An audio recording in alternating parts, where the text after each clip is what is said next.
Today I'll be explaining ancient Romans beauty standards. Just like today, there are designer brands and luxury products, as well as copycats or dupes as we call them nowadays.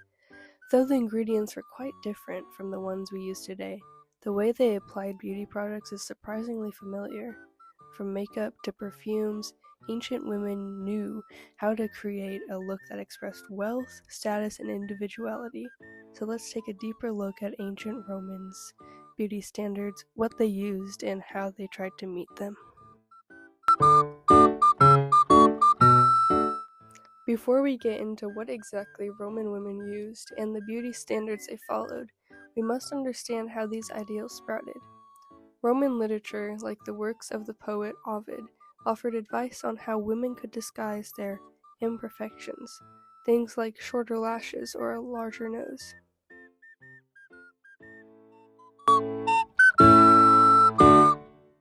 How did they achieve these standards? Just like today, ancient Romans used things that function similarly to eyebrow pencils, foundation, powder, blush, and eyeshadow. However, makeup was not a daily thing to begin with. It was originally used for ceremonies and rituals, but eventually became something that women wore every day. In some cases, beauty represented wealth and a higher status. Although women in working classes could afford beauty products, most of the time they did not have time to apply it. Usually they were too busy applying makeup on women in higher positions and working for them. When we think of designer brands, Gucci, Louis Vuitton, Chanel, Dior, and Balenciaga may pop up. That said, designer brands in ancient Rome were quite different. So you're telling us that there were no Gucci shops or popular designers back then? Man, how am I supposed to flex? Well, no, not exactly. But just like Gucci products, where almost 100% of their products come from Italy, some of ancient Romans' makeup products were imported from Germany, Gaul, and China. But how does that make them designer? In 189 BC, the law literally tried limiting the use of these imports because they were so expensive. It's almost giving Marie Antoinette. Anyways, just like we see nowadays, due to the price of items, a cheaper option or copycat arises. I guess we call them dupes now. If you want some dupes, let me know, I'll put you on. I'm so curious about what they used. I'm trying to make my own dupes. Even though the women in ancient Rome knew the ingredients were poisonous, as long as it did the job, they did not mind. Beauty over living a longer life. Am I right?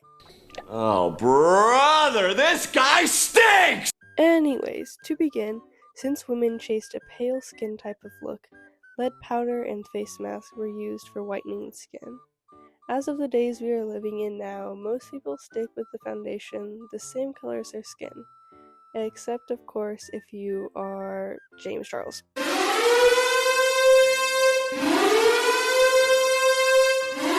Chemicals were pretty popular amongst the beauty products, one being antimony.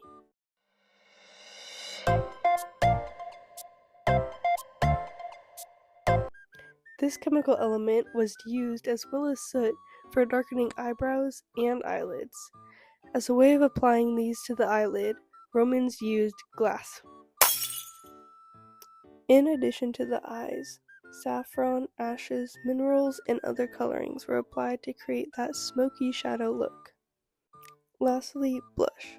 Blush was made from a variety of ingredients. Of course, there were the basic ingredients like flowers, which included poppies, rose petals, and alkanet roots. Mulberry juice, wine, cinnabar, red lead were also used to create that natural blush look. Now, looking at these crazy results of health hazards, you may be wondering, how does it get worse? The answer to that? Crocodile poo.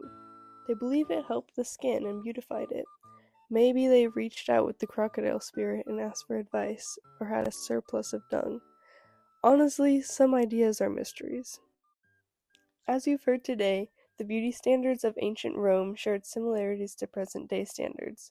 These creative but downright dangerous products that ancient Romans used expressed their dedication to wealth, status, and individuality. Throughout history, from ancient Rome to present day, the quest for beauty has never faded. Yet, it is important to embrace your own unique kind of beauty.